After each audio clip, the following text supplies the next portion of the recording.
Good morning, my dear students. Today we are going to discuss about the previous year's question paper discussion related to the first chapter of Indian economic side, Indian economy on the eve of independence. First area പറയുന്നത് the exploitation of Britishers in the Indian resources. രണ്ട് രീതിയിലാണ് Indian റിസോഴ്സസിനെ exploit ചെയ്തിരുന്നത്. India as a sources of their raw materials and India as a market of their finished product. Then അടുത്ത ഒരു important ടോപ്പിക്കായിട്ട് വരുന്നത് national income കാൽക്കുലേഷനുമായിട്ട് during the British period national income calculation done by Dadabhai Naoroji, RC. Desai, റാസ് തുടങ്ങിയിട്ടുള്ള വ്യക്തികളുണ്ട്. അപ്പോൾ അതിലെ ഏറ്റവും സിഗ്നിഫിക്കൻ്റ് ആയിട്ടുള്ള വി.കെ. ആർ.വി. റാവുവിൻ്റെതായിരുന്നു എന്നുള്ളത് ഇത് പറയുന്നുണ്ട്. ദെൻ അടുത്ത ഒരു ഇമ്പോർട്ടൻറ്റ് പോയിന്റ് എന്ന് പറയുന്നത് Indian economy during the British period, especially the agriculture sector, was stagnant because of exploited land zamindari system, lack of irrigation facility, lack of fertilizer facility, lack of productivity എന്നൊക്കെ പറഞ്ഞിട്ടുള്ള ചില പോയിന്റുകളുണ്ട്. Then ഇൻഡസ്ട്രിയുടെ സൈഡാണ്. ഇൻഡസ്ട്രിയുടെ സൈഡിൽ during the British period handicraft industries are ruined. അതിന് important കുറച്ച് reasons അതിൽ പറയുന്നുണ്ട്. ദെൻ 1907 ജാംഷെഡ്ജി ടാറ്റ ജാർഖണ്ഡിലെ ജാംഷെഡ്പൂർ എന്ന് പറയുന്ന സ്ഥലത്ത് ടിസ്കോ രൂപീകരിച്ചതാണ് ഇന്ത്യയിൽ ഇൻഡസ്ട്രി ഡെവലപ്മെൻറ്റിന് വേണ്ടിയിട്ടുള്ള ഒരു നൽകിക്കല്ലുണ്ടായിട്ടുള്ളത്, മൈൽ സ്റ്റോൺ ഉണ്ടായിട്ടുള്ളത്. അതേപോലെ തന്നെ അതുകൊണ്ട് തന്നെ Jamshedji Tata is known as the dawn of Indian industries എന്നുള്ള രീതിയിൽ പറയുന്നുണ്ട്. ദെൻ ഫോറിൻ ട്രേഡ് പോളിസിയെ പറയുകയാണെങ്കിൽ ഇന്ത്യയിൽ എക്സ്പോർട്ട് സർപ്ലസ് അല്ലേ, ഇന്ത്യ ഇമ്പോർട്ട് ചെയ്തിരുന്നു, അതേപോലെ തന്നെ എക്സ്പോർട്ട് ചെയ്തിരുന്നു. എക്സ്പോർട്ടിലൂടെ എക്സ്പോർട്ട് സർപ്ലസ് ഉണ്ടാക്കിയിട്ടുണ്ടായിരുന്നു. ആ export surplus during the British പീരിയഡിൽ എന്തായിരുന്നു, Britishers are used for their war purpose, അവരുടെ വാർ പർപ്പസിന് വേണ്ടിയിട്ടാണ് കൂടുതലായിട്ട് യൂട്ടിലൈസ് ചെയ്തിരുന്നത് എന്നുള്ള കാര്യം അത് പറയുന്നുണ്ട്. ദെൻ ഡെമോഗ്രാഫിക് കണ്ടീഷൻസ് ആണ്. ദർ ആർ 3 സ്റ്റേജസ് അല്ലെ, first stage, second stage, third stage എന്നുള്ള രീതിയിൽ വരുന്നുണ്ട്. High birth rate, high death rate, low birth rate, high death rate, then low death rate, low birth rate എന്നൊക്കെയുള്ള രീതിയിൽ demographic transition പറയുന്നുണ്ട്. അതിൽ നിന്ന് നിങ്ങൾക്കൊരു ഇമ്പോർട്ടൻറ്റ് ക്വസ്റ്റൻസ് വരുന്നത് ഇപ്പോഴത്തെ ബർത്ത് റേറ്റും അല്ലെങ്കിൽ ഡെമോഗ്രാഫിക് കണ്ടീഷൻസും ബ്രിട്ടീഷുകാരുടെ കാലഘട്ടത്തിൽ ഉണ്ടായിരുന്ന ഡെമോഗ്രാഫിക് കണ്ടീഷൻ കമ്പയർ ചെയ്തുകൊണ്ടുള്ള ചോദ്യങ്ങൾ വരാം. ദെൻ അടുത്ത ഒരു ടോപ്പിക്ക് വരുന്നത് ഇന്ത്യയിലെ ട്രേഡ് പോളിസി. അതിൽ പറഞ്ഞു ട്രേഡ് പോളിസിയോട് റിലേറ്റഡ് ചെയ്തുകൊണ്ട് നമുക്ക് അടുത്ത് ഡിസ്കസ് ചെയ്യേണ്ടതാണ് infrastructure facility. During the British period Indian infrastructures are flourished because of some motives are there. അവിടെ അതിൽ ചില മോട്ടീവ്സ് ഉണ്ട് എന്നുള്ള കാര്യം കൊടുക്കുക. അപ്പോൾ നമുക്ക് ഈ ചാപ്റ്ററുമായിട്ട് ബന്ധപ്പെട്ടുള്ള പ്രീവിയസ് ഇയേഴ്സ് ക്വസ്റ്റൻ പേപ്പറിലേക്ക് പോകാം. പ്രീവിയസ് ഇയേഴ്സ് ക്വസ്റ്റൻ പേപ്പറിൽ the first question, the stagnation of Indian agriculture during the British period was mainly caused by the policies of colonial government. Briefly explain that policy. March 2019 question പേപ്പറിൽ ഉണ്ടായിരുന്ന ഒരു ചോദ്യമാണ്. ബ്രിട്ടീഷുകാരുടെ കാലഘട്ടത്തിൽ കാർഷിക മേഖലയുടെ സ്തംഭനാവസ്ഥയിലേക്കുള്ള പ്രധാന കാരണം നമ്മുടെ കൊളോണിയൽ ഗവൺമെന്റിന്റെ പുതിയ പോളിസികളാണ്. അതിനെ ചുരുക്കി വിവരിക്കുക എന്നുള്ള രീതിയിലാണ്. അപ്പോൾ ഇതിന്റെ ആൻസർ എന്ന് പറയുന്നത് ബ്രിട്ടീഷുകാർ അഗ്രികൾച്ചർ സെക്ടറിൽ ഉണ്ടാക്കിയിട്ടുള്ള zamindari system, exploitative land zamindari system, lack of productivity, lack of irrigation facility, then commercialization of agriculture, partition of India into India and Pakistan എന്നുള്ള രീതിയിൽ ആ പോയിന്റുകളെല്ലാമാണ് ഇതിൽ വിശദീകരിച്ച് കൊടുക്കേണ്ടത്. Then second question, the following are the components of secondary sector except ഇതിൽ തന്നിരിക്കുന്നതിൽ secondary sector following are the components of secondary sector എല്ലാത്തത് ഇതിലേതാണ്? Manufacturing, construction, trade, electricity, gas and water supply. അപ്പോൾ ഇതിൽ കൂട്ടത്തിൽ പെടാത്തത് ഏതാണ്? ട്രേഡ് എന്നുള്ളതാണ് വരുന്നത്. Then the next question, find the one which not measure for improving the agriculture market. Adoption of agriculture, green revolution, assurance of minimum support price, maintains the buffer stock, public distribution system. ഇതിലുള്ള BCD എന്നീ 4 ഓപ്ഷൻസുകളെല്ലാം agriculture മാർക്കറ്റിംഗുമായിട്ട് ബന്ധപ്പെട്ടതാണ്. എന്നാൽ agriculture മാർക്കറ്റിംഗുമായിട്ട് ബന്ധപ്പെടാത്ത ഒന്നാണ് adoption of green revolution. So അതിൽ കൂട്ടത്തിൽ പെടാത്തത് അഡോപ്ഷൻ ഓഫ് ഗ്രീൻ റെവല്യൂഷൻ എന്നുള്ളതാണ്. Then next question, and import substitution policy. Import substitution policy എന്ന് പറയുന്നത് increase the tax on imported goods, fixing the quotas, enlarge the domestic production. അപ്പോൾ ഇതുമായിട്ട് ബന്ധപ്പെട്ടത് എല്ലാതും എന്താണ്? ഇമ്പോർട്ട് സബ്സ്റ്റിറ്റ്യൂഷൻ പോളിസിയുമായിട്ട് ബന്ധപ്പെട്ടതാണ്. All the above March 2017 question പേപ്പറിലുള്ള ക്വസ്റ്റ്യൻ ആണ്. ദെൻ മാർച്ച് 2016 ക്വസ്റ്റ്യൻ പേപ്പറിലുള്ള ഒരു ചോദ്യം നോക്കാം. India's agriculture sector was stagnant during the colonial rule. Do you agree with this statement? Substantial. നമ്മളിത് ഓൾറെഡി ഡിസ്കസ് ചെയ്തതാണ്, എന്നാലും അതിൻ്റെ ആൻസർ ഒന്ന് നോക്കാം. Yes, India's agriculture sector was stagnant during the colonial rule because of some reason. ഒന്ന് land revenue system, അന്നത്തെ ബ്രിട്ടീഷുകാരുടെ കാലഘട്ടത്തിലുള്ള zamindari system, mahalwari system, ryotwari സിസ്റ്റംസിനൊക്കെ എഴുതാം. Then lack of resources. ബ്രിട്ടീഷുകാരുടെ കാലത്ത് ഇന്ത്യൻ അല്ലെങ്കിൽ technology low level of technology ആയിരുന്നു, ലോ ലെവൽ ഇറിഗേഷൻ ഫെസിലിറ്റി ആയിരുന്നു. ആ തരത്തിലുള്ള പോയിന്റുകളൊക്കെ അതിൽ എഴുതി നൽകുക. ദെൻ commercialisation of agriculture. Indian agriculture സെക്ടറിനെ കൊമേഴ്സ്യലൈസേഷൻ നടത്തിയത് ഇന്ത്യയിലെ അഗ്രികൾച്ചർ സെക്ടർ സ്റ്റാഗ്നൻ്റ് ആകുന്നതിന് കാരണമായിട്ടുണ്ട്. അതേപോലെ തന്നെ അടുത്ത പോയിന്റ് ഇതിൽ വരുന്നത് ഇത്രയും പോയിന്റുകളാണ് commercialisation of agriculture.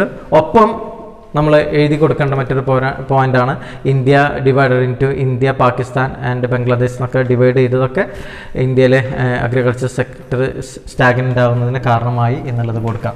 Then next question. The economic policy pursued by the colonial government in India were concerned more with the protection and promotion of economic interest of their home country than with the development of Indian economy. Critically evaluate the shortcoming of agriculture and industrial policy pursued by colonial administration. അപ്പോൾ ഇന്ത്യയിലെ ബ്രിട്ടീഷുകാർ അവരുടെ പോളിസിയൊക്കെ അവരുടെ ബെറ്റർമെൻറ്റിന് വേണ്ടിയിട്ടായിരുന്നു. അപ്പോൾ അതിന് agriculture സെക്ടറിനെ industry സെക്ടറിനെ അടിസ്ഥാനമാക്കിക്കൊണ്ട് ഇതിലെ ഉത്തരങ്ങളെ ഒന്ന് പറയുക എന്നതാണ്. 2015 മാർച്ചിലെ ക്വസ്റ്റ്യൻ പേപ്പറിൽ ഉണ്ടായിരുന്നതാണ്. നോക്കാം. India's agriculture sector was stagnant during the colonial rule. Stagnation of agriculture sector was caused mainly because of some following reason. അതിൽ കൊടുത്തിട്ടുണ്ട്. ഒന്ന്, the British government did nothing to improve the condition of agriculture സെക്ടറിൻ്റെ ഒരു ഡെവലപ്മെൻറ്റിന് വേണ്ടിയിട്ടും ബ്രിട്ടീഷുകാർ യാതൊരു രീതിയിലുള്ള ശ്രമം ഉണ്ടായിട്ടില്ല. There was an immense misery in the social tension among the cultivators because of the exploitation of zamindars. സെമീന്ദാസിൻ്റെ എക്സ്പ്ലോയിറ്റേഷൻ മൂലം ഇന്ത്യയുടെ അഗ്രികൾച്ചർ സെക്ടർ വളരെ പിന്നോക്കാവസ്ഥയിലേക്ക് വന്നിട്ടുണ്ട് എന്നുള്ള പോയിന്റ് കൂടിയുണ്ട്. ദെൻ അതേപോലെ തന്നെ low level of technology, lack of irrigation facility and use of negligible amount of fertilisers were also responsible to decrease in the production അല്ലെങ്കിൽ low production of the agriculture sector പിന്നോക്കാവസ്ഥയിലേക്ക് വരുന്ന കാരണമായിട്ടുണ്ട്. അപ്പോൾ ഇത്തരം പോയിന്റുകളെല്ലാം ഇതിൽ വിശദീകരിച്ചു കൊടുക്കുക. ഓൾറെഡി നിങ്ങൾക്ക് അറിയാവുന്നതാണ്. കുറച്ച് നല്ല ആ ചോദ്യം വായിച്ചിട്ട് അതിനുള്ള ആപ്റ്റ് ആവുന്ന രീതിയിൽ തന്നെ ആൻസർ എഴുതി പോവുക. Then next question. The development of infrastructure during the colonial period can be considered as the positive contribution of the British government. Analysis this statement. ബ്രിട്ടീഷുകാരുടെ കാലഘട്ടത്തിൽ നമുക്കറിയാം അവർ റെയിൽവേ സിസ്റ്റം, ഈ ബേസിക് ഇൻഫ്രാസ്ട്രക്ചേഴ്സ് അല്ല, പ്രത്യേകിച്ച് railway, port, water transportation, air transportation, road, communication facility, everything they gave more importance for the development because one of the reason is that there has internal motives there for the development of the Britishers. They implemented lot of infrastructure facility in our India. ആ ഒരു കാര്യം അത് ഇതിൽ കൊടുക്കുക. Britishers ഇന്ത്യയിലേക്ക് ആ road system, port system ഇതൊക്കെ ഇന്ത്യയിൽ കൊണ്ടുവരാനുണ്ടായ കാരണത്തിൽ നിങ്ങൾ ഒന്നും കൊടുക്കേണ്ടത് ഇന്ത്യയിൽ നിന്ന് റിസോഴ്സസ് ഈസി ആയിട്ട് എക്സ്പ്ലോയിറ്റ് ചെയ്യുന്നതിന് വേണ്ടിയിട്ടാണ് ഈ പോർട്ടും അതേപോലെ തന്നെ റോഡ് സിസ്റ്റവും ദെൻ ഇംഗ്ലീഷ് എഡ്യൂക്കേഷനും റെയിൽവേ സിസ്റ്റം ഒക്കെ ഇന്ത്യയിൽ കൊണ്ടുവന്നത് എന്നുള്ള. During the colonial rule there was neither growth nor equity in the agriculture sector. Agriculture സെക്ടറുമായിട്ട് ബന്ധപ്പെട്ടുള്ള ഒരു ചോദ്യം തന്നെയാണ്. അപ്പോൾ ഇതിവിടെ name the 2 measures adopt the policy makers to independent India to solve this. ഇന്ത്യയിൽ ഇത് പ്രോബ്ലം പരിഹരിക്കുന്നതിന് വേണ്ടിയിട്ട് എന്തെങ്കിലും കൊണ്ടുവന്നിട്ട് state the features of any one. അപ്പോൾ ഇവിടെ ഇതിൻ്റെ ആൻസർ ഇത് ശരിക്കും ഏത് ചാപ്റ്ററുമായിട്ട് വന്ന LPG പോളിസി എന്ന് പറയുന്ന ചാപ്റ്ററുമായിട്ട് ബന്ധപ്പെട്ട് വരുന്നത്, ഇന്ത്യൻ എക്കോണമി 1950 to 1990 വരെയുള്ള ചാപ്റ്ററുമായിട്ട് ബന്ധപ്പെട്ടതാണ്.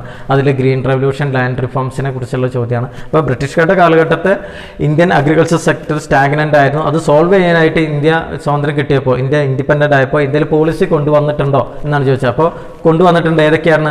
സെമീന്ദാരി സിസ്റ്റം ഒക്കെ ഒഴിവാക്കുന്നതിന് വേണ്ടിയിട്ട് ലാൻഡ് റിഫോംസ് കൊണ്ടുവന്നു. ദെൻ അഗ്രികൾച്ചറിൻ്റെ പ്രൊഡക്ഷൻ, കൊമേഴ്സ്യലൈസേഷൻ ഓഫ് അഗ്രികൾച്ചർ എന്നുള്ള ആ ഒരു പോളിസീൻ്റെ മാറ്റുന്നതിന് വേണ്ടിയിട്ട് ഗ്രീൻ റെവല്യൂഷൻ ഇന്ത്യയിൽ കൊണ്ടുവന്നു എന്നുള്ളതൊക്കെ നിങ്ങൾ എഴുതുക. അപ്പോൾ ലാൻഡ് റിഫോംസും ഗ്രീൻ റെവല്യൂഷനെ കുറിച്ച് വിശദീകരിക്കുക. The stagnation in agriculture during the colonial rule permanently broken by the green revolution discuss. അപ്പോൾ 2012 സെപ്റ്റംബറിൽ അല്ലെങ്കിൽ ഇംപ്രൂവ്മെൻറ്റിന് എക്സാമിന് ചോദിച്ചൊരു ക്വസ്റ്റ്യൻ ആണ്. അപ്പോൾ ഇതിൻ്റെ ആൻസർ ആയിട്ട് എഴുതേണ്ടത് ഗ്രീൻ റെവല്യൂഷൻ എങ്ങനെ സ്റ്റാഗ്നേഷൻ ഓഫ് അഗ്രികൾച്ചറിനെ ഓവർകം ചെയ്തു. സ്റ്റാഗ്നേഷൻ ഓഫ് അഗ്രികൾച്ചർ നിങ്ങൾക്കറിയാം, സെമീന്ദാരി സിസ്റ്റം, അതേപോലെ തന്നെ lakh of irrigation, lack of technology, lack of productivity എന്നൊക്കെ പറഞ്ഞിട്ട് നമ്മളവിടെ പോയിന്റ് പഠിച്ചിട്ടുണ്ട്. ആ പോയിന്റിനെ ഓവർകം ചെയ്യാൻ വേണ്ടി, അതൊക്കെ സോൾവ് ചെയ്യുന്നതിന് വേണ്ടിയിട്ട് ഗ്രീൻ റെവല്യൂഷൻ എന്തെല്ലാം ചെയ്തു എന്നുള്ളത് എഴുതാം. അപ്പോൾ ഗ്രീൻ റെവല്യൂഷൻ്റെ പോസിറ്റീവ് സൈഡ്, ഗ്രീൻ റെവല്യൂഷൻ എന്താണ്, ഗ്രീൻ റെവല്യൂഷൻ്റെ പോസിറ്റീവ് സൈഡാണ് പരീക്ഷയ്ക്ക് എഴുതി കൊടുക്കേണ്ടത്. Find the odd one out and justify your answer എന്ന് പറഞ്ഞിട്ടുള്ള ഒരു ഇതുണ്ട്. Dadabhai Naoroji, Sardar Vallabhbhai Patel, William Digby, Findlay Shirras, VK Rao, RC Desai. അപ്പോൾ ഇതിൽ നാഷണൽ ഇൻകം, ഇന്ത്യയിൽ national income during the British പീരിയഡിൽ നാഷണൽ ഇൻകം കാൽക്കുലേറ്റ് ചെയ്ത വ്യക്തികളുടെ പേരുകളാണ് ഇതിലുള്ളത്. ഇതിൽ കൂട്ടത്തിൽ പെടാത്തത് ആരാണ്? സർദാർ വല്ലഭായ് പട്ടേലാണ്. അതേസ് R related to the national income. During the colonial period Industrial progress of Indian economy was very low. Give the reason for supporting this statement. ബ്രിട്ടീഷുകാരുടെ കാലഘട്ടത്തിൽ ഇന്ത്യയിലെ ഇൻഡസ്ട്രിയൽ ഡെവലപ്മെൻറ്റ് എന്താണ് വളരെ പിന്നോക്കാവസ്ഥയിലേക്കായിരുന്നു. ഇതിന് കാരണം എന്ത് എന്നുള്ളതാണ് നമ്മൾ എഴുതേണ്ട ആൻസേഴ്സ്. അപ്പോൾ നിങ്ങൾ ഇതിലെ മെയിനായിട്ടുള്ള ആൻസർ എഴുതേണ്ടത് ലിമിറ്റഡ് ഓപ്പറേഷൻ ഓഫ് പബ്ലിക് സെക്ടറിൻ്റെ സെപ്റ്റംബർ 2009 ചോദിച്ച ചോദ്യമാണ്. The limited operations of public sector, അതേപോലെ തന്നെ import of finished goods to India, decline of handicraft sector, export of raw material from India, അതേപോലെ തന്നെ absence of modern industries, no diversification of industries, then last point no capital goods industries. അപ്പോൾ industrial സെക്ടറിൻ്റെ പിന്നോക്കാവസ്ഥയിലേക്ക് ഒരു കാരണം കൂടി നിങ്ങൾ കൊടുക്കാം. In the 19th centuries Britain introduce the industrial revolution. ബ്രിട്ടനിലാണ് എന്ത് വന്നിട്ടുള്ള ഇൻഡസ്ട്രിയൽ റവല്യൂഷൻ അവരാണ് കൊണ്ടുവന്നത്. അപ്പോൾ ഇൻഡസ്ട്രിയൽ റവല്യൂഷൻ അവിടെ കൊണ്ടുവന്നപ്പോൾ അവർക്ക് അവരുടെ രാജ്യത്തിന് ആവശ്യമായിട്ടുള്ള ഇൻഡസ്ട്രീസിന് ആവശ്യമായിട്ടുള്ള റോ മെറ്റീരിയൽ കൊണ്ടുവരാനുള്ള സ്റ്റേറ്റുകൾ അല്ലെങ്കിൽ രാജ്യങ്ങൾ എന്ന് പറയുന്നത് അവരുടെ കോളനികളായിരുന്നു, അവരുടെ കോളനീസ് ആയിട്ടുള്ള രാജ്യങ്ങളായിരുന്നു. അപ്പോൾ കോളനികളായിട്ടുള്ള രാജ്യങ്ങൾ എന്ന് പറയുന്നത് ഇന്ത്യ, അതിൻ്റെ അടുത്തുള്ള രാജ്യങ്ങൾ. അപ്പോൾ ഇന്ത്യയിലെ ഇൻഡസ്ട്രിക്ക് വേണ്ടി കൂടുതൽ പ്രാധാന്യം കൽപ്പിച്ചാൽ എന്ത് സംഭവിക്കുന്നുണ്ട്? അവർക്ക് ആവശ്യമായിട്ടുള്ള റോ മെറ്റീരിയൽ ഇന്ത്യയിൽ നിന്ന് കിട്ടില്ല. അതുകൊണ്ട് തന്നെയാണ് ഇന്ത്യയിൽ ഇൻഡസ്ട്രിക്ക് യാതൊരുവിധ പ്രാധാന്യവും ബ്രിട്ടീഷുകാർ നൽകിയില്ല എന്നുള്ളത് വിശദീകരിച്ച് കൊടുക്കുക. Okay, thank you. അപ്പോൾ ഈ ചാപ്റ്ററിൽ നമ്മളതിൻ്റെ സബ് ആൻഡ് സബ്സ്റ്റൻസ് പറഞ്ഞു, previous years question paper discuss ചെയ്ത് കഴിഞ്ഞു. Okay, thank you. നമ്മൾ ഓൾറെഡി ഇതിലെ previous years question papers discuss ചെയ്ത് കഴിഞ്ഞു. ചില അഡീഷണൽ ക്വസ്റ്റ്യൻസ് നമുക്ക് ഡിസ്കസ് ചെയ്യാം. ഇതിൽ first question, who among the following attempt to estimate the national income the pre independence period. ഇതിൽ Dadabhai Naoroji, VK.R.V. Rao, R.C. Desai, all the above. ഇതിൽ എല്ലാവരും എന്ത് ചെയ്തിട്ടുണ്ട്? നമ്മുടെ നാഷണൽ ഇൻകം കാൽക്കുലേഷൻ ചെയ്യുന്നതിന് ശ്രമിച്ചിട്ടുണ്ട്. ദെൻ അപ്പോൾ answer all the above. Then the second question, സെമീന്ദാരി system was introduced in India in 1793. അപ്പോൾ ഇയർ മറക്കാതെ നോട്ട് ചെയ്ത സെമീന്ദാരി സിസ്റ്റം ഇന്ത്യയിൽ നിന്നാണ് അഡോപ്റ്റ് ചെയ്തത്? 1793. Then the theory of demographic transition has dash stages. എത്ര സ്റ്റേജസ് ഉണ്ട്? 4 സ്റ്റേജസ്. ഏതൊക്കെയെന്ന് പറയാം. Pre industrial stage, transition stage, industrial stage, then post industrial stage. 4 stages ആണുള്ളത്. ഒന്നുകൂടി പറയാം. The first one pre industrial stage, second one transitional stage, third one industrial stage, then the fourth one post industrial stage. അപ്പോൾ ഇതാണ് 4 stages of demographic transition എന്ന് പറയുന്നത്. Then occupation structure refers to. എന്താണ് occupation structure എന്ന് പറയുന്നത്? അപ്പോൾ ഇതിൽ കുറേ ഓപ്ഷൻസ് നൽകിയിട്ടുണ്ട്. ഒക്യുപ്പേഷൻ സ്ട്രക്ചർ എന്ന് പറയുന്നത് ഇതിൽ distribution of working population among the different occupation. Working population different ഒക്യുപ്പേഷൻസിൽ എത്രയുണ്ട് എന്നുള്ളതാണ് ഒക്യുപ്പേഷൻ സ്ട്രക്ചർ എന്ന് പറയുന്നത്. Then when was India's first official census operation undertaken. ഇന്ത്യയിലെ ഏറ്റവും ആദ്യത്തെ നമ്മുടെ സെൻസസ് ഓപ്പറേഷൻ, ഒഫീഷ്യൽ സെൻസസ് എടുക്കുന്നത് എന്നാണ് സ്റ്റാർട്ട് ചെയ്തത്? India's first official census took place in 1881. ഇപ്പോൾ ഇയർ മറക്കരുത്, 1881 ആണ് ഇന്ത്യയുടെ ഫസ്റ്റ് സെൻസസ് നടത്തിയ വർഷം. Then per capita income means, per capita income എന്ന് പറയുന്നത് എന്താ? National income divided by total population എന്ന് പറയുന്നത് ശ്രദ്ധിക്കുക. National income divided by total population. അപ്പോൾ answer national income divided by total population. At the time of independence, dash percentage of population in India engaged in agricultural activities. നമ്മുടെ പോപ്പുലേഷൻ്റെ അല്ലെങ്കിൽ ഇൻഡിപെൻഡൻസിൻ്റെ ടൈമിൽ, at the time of independence എത്ര ശതമാനത്തോളം ആൾക്കാർ agriculture ആക്ടിവിറ്റിയുമായിട്ട് ബന്ധപ്പെട്ടിരുന്നു? 72% of people engaged in agriculture sector. Then how many stages are in the theory of demographic transition? We are already discussed that 0.4 stages. Then according to the 2011 census, the total population of India in dash crores. 2011 census report പ്രകാരം 121 crores 121 കോടി ജനങ്ങൾ ഇന്ത്യയിൽ ജീവിക്കുന്നുണ്ട്. Then which is regarded as the defining year to mark the demographic transition from its first to the second decision stage. നമ്മൾ ആ first stage second stage എന്നുള്ളതൊക്കെ വേർതിരിക്കുന്നത് അതിൻ്റെ ഇയർ ഓഫ് ഡിവൈഡിങ് ഏതാണെന്ന് ചോദിച്ചാൽ അപ്പോൾ 1921 is considered as the dividing year. Before 1921, India was in the first stage of demographic transition. The second stage of transition started after 1921. അപ്പോൾ ഇവിടെ 1921 ആണ് ഫസ്റ്റ് സ്റ്റേജ് അല്ലെങ്കിൽ before the 1921 India the first stage of theory of demography transition. 1921 ശേഷമാണ് second സ്റ്റേജിലേക്ക് India കടന്നത്. Then which of the following factors R regarded the foreign trade off India under colonial period? അപ്പോൾ ഇവിടെ കുറേ options കൊടുത്തിട്ടുണ്ട്. Large export surplus, import of the commodities, like ഇങ്ങനെ ഓരോ product ഇത് എഴുതിയിട്ടുണ്ട്, ഓപ്ഷൻസ് എഴുതിയിട്ടുണ്ട്, അതൊക്കെ കാണുന്നുണ്ടെന്ന് തോന്നുന്നു. Then answer large export surplus ആണ് ഇതിൽ വരുന്ന point. Then next question, comment on India's infant mortality rate and life expectancy rate. അപ്പോൾ നമ്മുടെ ബ്രിട്ടീഷ് പീരിയഡിൽ ഇന്ത്യയുടെ ഇൻഫന്റ് മോർട്ടാലിറ്റി റേറ്റ് വളരെ കൂടുതലായിരുന്നു. It was 2018 per 1000 and life expectancy was very low. എത്രയായിരുന്നു? It was just 44 years ആയിരുന്നു. അപ്പോൾ life expectancy വളരെ കുറവായിരുന്നു, ഇൻഫന്റ് മോർട്ടാലിറ്റി റേറ്റ് വളരെ പിന്നോക്കായിരുന്നു എന്നുള്ളത് മനസ്സിലാക്കിയെടുക്കുക. Then mention the growing regional variations in occupation structure of India under British rule. അപ്പോൾ ആൻസർ ശ്രദ്ധിക്കുക.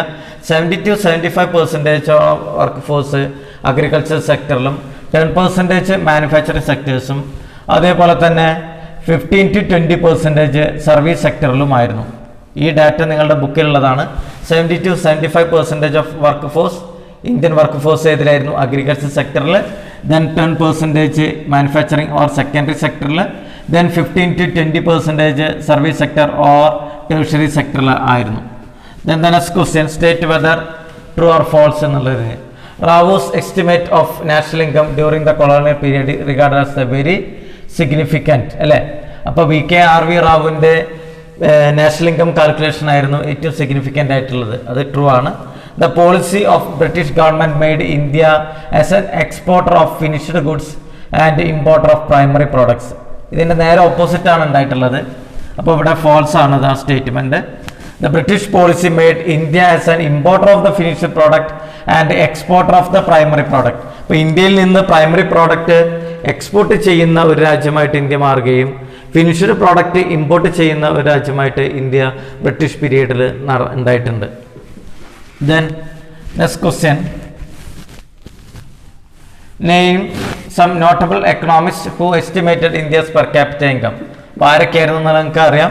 Dadabhai Naoroji, William Digby, Findlay Shirras, VKRV Rao, RC Desai, Dadabhai Naoroji ഒക്കെ എന്ത് ചെയ്തിട്ടുണ്ട് ഇന്ത്യയിലെ. Next question, what do you mean by the commercialisation of agriculture? എന്താണ് അഗ്രികൾച്ചറിൻ്റെ commercialisation എന്ന് പറയുന്നത്? Commercialisation of agriculture means the production of cash crops for the market rather than food crops for self consumption. നമ്മുടെ self കൺസംഷന് വേണ്ടിയിട്ട് നമ്മൾ food crops production നടത്തുന്നതിന് പകരം എന്ത് ചെയ്യാണ്? ക്യാഷ് ക്രോപ്സിൻ്റെ പ്രൊഡക്ഷൻ നടത്തുന്നതാണ് കൊമേഴ്ഷ്യലൈസേഷൻ ഓഫ് അഗ്രികൾച്ചർ എന്ന് പറയുന്നത്. ഫുഡ് ക്രോപ്സിന് പകരം ക്യാഷ് ക്രോപ്സ് പ്രൊഡ്യൂസ് ചെയ്യുന്ന സിസ്റ്റമാണ്. ദെൻ ഡിഫൈൻ എക്കണോമിക് ഡെവലപ്മെൻറ്റ് എന്ന് പറയുന്നത്. Economic development refers to the process of result of which along with the increase the real per capita income there is reduction in the inequality, poverty, illiteracy and diseases. നമ്മുടെ economic development എന്ന് പറയുന്നത് increase the real GDP or increase the real per capita income of country. അതോടൊപ്പം തന്നെ നമ്മുടെ social evils ആയിട്ടുള്ള poverty, inequality, പിന്നെ അതേപോലെ തന്നെ ഇതിൽ പറയുന്നുണ്ട് ഡിസീസസ്, ഇല്ലിറ്ററസി തുടങ്ങിയവ കുറച്ച് കൊണ്ടുവരിക എന്നതും കൂടി, കുറച്ച് കൊണ്ടുവന്നാൽ തന്നെ നമ്മുടെ എക്കണോമിക് ഡെവലപ്മെൻറ്റ് വരുന്നു. Then what you mean by tariff എന്ന് പറയുന്നത്? Tariff is a tax or duty on import which can be levied either on physical unit. നമ്മുടെ ഇമ്പോർട്ട് ചെയ്യുന്ന പ്രോഡക്റ്റുകൾക്ക് ചുമത്തുന്ന നികുതിയാണ് താരിഫ് എന്ന് പറയുന്നത്. Then the traditional handicraft industries were ruined under British rule. Do you agree with this statement? Answer. ഈ ചോദ്യം പരീക്ഷയ്ക്ക് കൂടുതലായിട്ട് വന്നിട്ടുള്ളതാണ്. ബ്രിട്ടീഷുകാരുടെ കാലഘട്ടത്തിൽ ഇന്ത്യയുടെ ഹാൻഡിക്രാഫ്റ്റ് ഇൻഡസ്ട്രീസ് വളരെ തകർന്നു പോയിട്ടുണ്ട്. കാരണം ബ്രിട്ടീഷുകാരുടെ ഫിനിഷ്ഡ് പ്രോഡക്റ്റ്, ലോ കോസ്റ്റ് ആയിട്ടുള്ള ഫിനിഷ്ഡ് പ്രോഡക്റ്റ് ഇന്ത്യൻ മാർക്കറ്റിലേക്ക് വരികയും അതിന് ആൾക്കാർ ഡിമാൻഡ് വരികയും ഇന്ത്യൻ പ്രോഡക്റ്റുകൾക്ക് ഡിമാൻഡ് ഇല്ലാത്ത അവസ്ഥ വരികയും ചെയ്തിട്ടുണ്ട്. അപ്പോൾ ഇന്ത്യയിലെ ഹാൻഡിക്രാഫ്റ്റ് ഇൻഡസ്ട്രി അത് പിന്നോക്കാവസ്ഥയിലേക്ക് വരുന്നതിന് കാരണമായി. അതേപോലെ തന്നെ ബ്രിട്ടീഷുകാർ ഇന്ത്യയുടെ ഹാൻഡിക്രാഫ്റ്റ് ഇൻഡസ്ട്രീസിനെ യാതൊരുവിധ പ്രൊമോഷൻ ആക്ടിവിറ്റീസും ചെയ്തിട്ടില്ല എന്നുള്ളതും കൂടി അതിൽ ആൻസറായിട്ട് എഴുതി വരിക. Then highlights the silent features of India pre-independence occupation structure. Already നമ്മൾ പറഞ്ഞതാണ്. 72% ആൾക്കാർ അഗ്രികൾച്ചർ സെക്ടറിൽ, 10% മാനുഫാക്ചറിംഗ് സെക്ടർ, 15 to 20% സർവീസ് സെക്ടറിലാണെന്നുള്ള കാര്യം പറഞ്ഞിട്ടുണ്ട്. Then name the state where the following iron and steel industries were located. TISCO, IISCO, then Birla steel plant. ഓരോന്ന് ഏത് സ്റ്റേറ്റിലാണെന്നുള്ളത് നോക്കാം. ടിസ്കോ ജാർഖണ്ഡിലെ ജാംഷഡ്പൂർ, ദെൻ ഇസ്കോ വെസ്റ്റ് ബംഗാളിൽ, ബിലായ് സ്റ്റീൽ പ്ലാന്റ് ഛത്തീസ്ഗഡിലാണെന്നുള്ളത് നോക്കുക. Then what are the major economic challenges of India today. നമ്മുടെ India face ചെയ്യുന്ന പ്രധാനമായിട്ട് ചില ചാലഞ്ചസ് ഏതൊക്കെയാണെന്നുള്ളത്. ഇതൊരു ജനറൽ ക്വസ്റ്റ്യൻ ആണ്, ഒന്ന് നോട്ട് ചെയ്ത് വെക്കുക. ലോ അഗ്രികൾച്ചർ ഗ്രോത്ത് റേറ്റ് ആണ്, rising the prices, food inflation, rapid growth of population, poor infrastructure facilities, shortage of resources, poverty and unemployment. ഇതെല്ലാം ഇന്ത്യ ഇപ്പോൾ ഫേസ് ചെയ്യുന്ന ചില പ്രോബ്ലംസ് എന്നുള്ള രീതിയിൽ കൊടുക്കാം. Then during the British rule land and labour were transformed into the commodity. Justify your answer. അപ്പോൾ ഇന്ത്യയിലെ resources കൊള്ളയടിക്കുന്നതിന് വേണ്ടിയിട്ട് ഇന്ത്യയിലെ ലേബർ ഫോഴ്സും അതേപോലെ തന്നെ ലാൻഡ് റിസോഴ്സൊക്കെ ബ്രിട്ടീഷുകാർ എക്സ്പ്ലോയിറ്റ് ചെയ്തിരുന്നു എന്നുള്ള ആൻസറാണ് ഇതിൽ എഴുതി കൊടുക്കേണ്ടത്. Match the column A and B. ഇവിടെ cash crops, PQP, Rao, Jamshedji Tata, zamindari system ഒക്കെ കൊടുത്തിട്ടുണ്ട്. അതിൻ്റെ ഇതിൽ ആൻസർ വരുന്നത് നോക്കാം. ക്യാഷ് ക്രോപ്സ് ഇതിലേതാ? Indigo, PQP, Rao, national income estimate, Jamshedji Tata, TISCO, zamindari system, land settlement system. Then the British rule made certain positive contribution. Do you agree? Substantiate your answer. നമ്മുടെ ബ്രിട്ടീഷുകാർ നമ്മുടെ ഇന്ത്യയിൽ ഭരിക്കുന്ന സമയത്ത് നമുക്ക് കുറേ പോസിറ്റീവ് കോൺട്രിബ്യൂഷൻ നടത്തിയിട്ടുണ്ട്. അത് ഏതൊക്കെ നോക്കാം. അവർക്ക് ഇന്റേണൽ മോട്ടീവ് ഉണ്ടായിരുന്നെങ്കിലും നമുക്ക് ആ പോസിറ്റീവ് കോൺട്രിബ്യൂഷൻ ഏതൊക്കെയാണെന്നുള്ളത് നോക്കാം. Development of means of transportation, especially railway and communication, political and economic unification of A country, evolution of banking and monetary system, stability, peace and order, emergence of market economy, introduction of new system of education, establishment of civil laws and court. ഇതെല്ലാം ബ്രിട്ടീഷുകാരുടെ കാലഘട്ടത്തിൽ വന്നിട്ടുള്ള പോസിറ്റീവായിട്ടുള്ളതാണ്. പിന്നെ ഇത് കൂടാതെ better education system, port, railway, transportation facility, road facility, അങ്ങനെ ഓരോ സ്കൂളുകൾ ഒക്കെ എന്താണ് ബ്രിട്ടീഷുകാരുടെ കാലഘട്ടത്തിൽ ഇന്ത്യയിലുണ്ടായ പോസിറ്റീവ് കോൺട്രിബ്യൂഷനാണ്. ഇതിലൂടെയൊക്കെ ഒരു നെഗറ്റീവ് ഉണ്ടായിരുന്നു. ഇന്ത്യയിലെ റിസോഴ്സസ് ഈ എളുപ്പത്തിൽ കൊള്ളയടിച്ച് അല്ലെങ്കിൽ എക്സ്പ്ലോയിറ്റ് ചെയ്ത് കൊണ്ടുപോകാൻ വേണ്ടിയിട്ടായിരുന്നു ഇതെല്ലാം ഇന്ത്യയിൽ കൊണ്ടുവന്നത്. Then India's agriculture sector was stagnant during the colonial rule. Do you agree? അല്ലേ? അപ്പോൾ ഇത് ഒരു കോമൺ ആയിട്ടുള്ള ചോദ്യമാണ്. ഈ ചോദ്യം നമ്മൾ കുറച്ച് മുന്നത്തെ ക്വസ്റ്റ്യൻ പേപ്പറിൽ ഡിസ്കസ് ചെയ്തിട്ടുണ്ട്. നമുക്ക് എന്തൊക്കെ നോക്കാം. The various system of land settlement system in India. അതിൽ zamindari system, ryotwari system, mahalwari system. Then British government did not nothing to improve the condition of the agriculture sector. അതൊന്നും ചെയ്തിട്ടില്ല. Then there was an immense misery and social tension among the cultivators become. അല്ലേ? Land ലോഡ്സിന് അവർക്ക് rent കൊടുക്കേണ്ടത് അവർക്ക് ഭയങ്കര ജീവിതം ബുദ്ധിമുട്ടുണ്ടാക്കി. Low level of technology, lack of irrigation facility, uses of negligible uses of fertilisers ഒക്കെ അഗ്രികൾച്ചർ സെക്ടർ പിന്നൊക്കെ അവസ്ഥയിലേക്ക് വരുന്നത് കാരണമായിട്ടുണ്ട്. Then our agriculture production received a setback due to the partition of our country. നമ്മുടെ ഇന്ത്യയിൽ നിന്ന് പാകിസ്ഥാനും എന്നുള്ള രീതിയിലൊക്കെ ചെയ്തപ്പോൾ ഇന്ത്യയുടെ അഗ്രികൾച്ചർ സെക്ടർ ഒന്ന് പിന്നോട്ട് പോകുന്നതിന് കാരണമായി എന്ന് പറയുമ്പോൾ ഇന്ത്യയിലെ മെജോറിറ്റി പ്രത്യേകിച്ച് ജൂട്ട് പ്രൊഡക്ഷൻ ഏരിയ ബംഗാളിലൊക്കെ ഉണ്ടായിരുന്നത് ഇന്ത്യ എന്ന് പാകിസ്ഥാൻ എന്ന രണ്ട് രാജ്യങ്ങളായിട്ട് വിഭജിച്ചോടുകൂടി ഇന്ത്യയിലെ മെജോറിറ്റി ഏരിയ പാകിസ്ഥാനിലേക്ക് പോവുകയും അങ്ങനെ ഇന്ത്യയുടെ അഗ്രികൾച്ചർ സെക്ടർ പിന്നോക്കാവസ്ഥയിലേക്ക് വരുന്നതിന് കാരണമായിട്ടുണ്ട്. Given account of economic policy pursued by the colonial government of India. ഇന്ത്യയിലെ കൊളോണിയൽ ഗവൺമെൻറ് എന്തൊക്കെ റൂൾസാണ് നടപ്പിലാക്കിയത്. അപ്പോൾ ഇന്ത്യയിലെ അഗ്രികൾച്ചർ സെക്ടർ പിന്നോക്കാവസ്ഥയിലേക്ക് വരുന്നതിന് അവർ നടപ്പിലാക്കിയിട്ടുള്ള കാര്യങ്ങൾ കൊടുക്കുക. ഇൻഡസ്ട്രി സെക്ടറിൻ്റെ ഇൻഡസ്ട്രി സെക്ടറിൻ്റെ പിന്നോക്കാവസ്ഥയിലേക്ക് വരുന്ന ചില റീസൺസ് അതിൽ കൊടുക്കുക. ദെൻ ഫോറിൻ ട്രേഡ് പോളിസീനെ ബേസ് ചെയ്തിട്ട് എക്സ്പോർട്ട് സർപ്ലസ് ഉണ്ടായിരുന്നു. പക്ഷേ ആ എക്സ്പോർട്ട് സർപ്ലസ് ബ്രിട്ടീഷുകാർ വാർ പർപ്പസിന് വേണ്ടിയിട്ടാണ് ഉപയോഗിച്ചിരുന്നത് എന്നുള്ളത് ആൻസർ എഴുതുക. പിന്നെ അതേപോലെ തന്നെ തിയറി ഓഫ് ഡെമോഗ്രാഫി ട്രാൻസിഷനിൽ ഇന്ത്യയുടെ ഡെമോഗ്രാഫിക് കണ്ടീഷൻസ് എന്താണെന്നുള്ളത് കൊടുക്കുക. ദെൻ ഇൻഫ്രാസ്ട്രക്ചർ ഫെസിലിറ്റി, ഇന്ത്യയിലെ ഇൻഫ്രാസ്ട്രക്ചർ ഫെസിലിറ്റി ബ്രിട്ടീഷുകാരുടെ കാലഘട്ടത്തിൽ ഡെവലപ്മെൻ്റ് ആയിരുന്നു, പക്ഷേ അത് എക്സ്പ്ലോയിറ്റേഷൻ നടത്തുന്നതിന് വേണ്ടിയിട്ടാണ് ഈ ഒരു കാര്യം കൊണ്ടുവന്നത് എന്നുള്ള പോയിന്റുകളൊക്കെ കൊടുക്കുക. ഇത്രയുമാണ് ഈ ചാപ്റ്ററുമായിട്ട് ബന്ധപ്പെട്ടുള്ള ചില അഡീഷണൽ ക്വസ്റ്റ്യൻസ് നമുക്ക് ഡിസ്കസ് ചെയ്തത്. എനിവേ ഈ ചാപ്റ്ററുമായിട്ട് ബന്ധപ്പെട്ടുള്ള ഓൾമോസ്റ്റ് എല്ലാ ഏരിയ നമ്മൾ ഡിസ്കസ് ചെയ്ത് കഴിഞ്ഞു. നന്നായിട്ട് പഠിച്ച് പരീക്ഷ എഴുതുക. Okay, thank you my dear students.